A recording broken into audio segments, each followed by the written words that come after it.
পর্যন্ত আমি শিখে ফেলেছি। ক্রিম্পিং করা, কার্ল করা, মেকআপ বেস তৈরি করা মোটামুটি শিখে ফেলেছি। মানে আমার মেকআপ আমি নিজে করার জন্য হয়ে যাবে।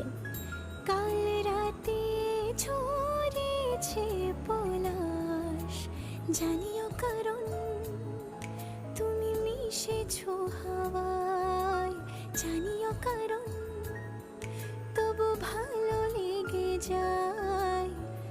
জীবনে বাঁধি সোহাগের মাস, জানিও কারণ ছোট ছোট সুখ জুড়ে থাকে বুক ঘিরে তোমাকে। মেকআপ ডান হওয়ার পরে আমরা বসেছিলাম হেয়ার বানাতে, কিন্তু তখনই আমাদের খেতে দিল। আমাদের কিন্তু রোজ রোজ মানে যেদিন যেদিন আমরা যাই ওই কিন্তু আমাদের রান্না করে দুপুরের খাবারটা খাওয়ায়, এমন নয় যে আমরা না খেয়ে থাকি।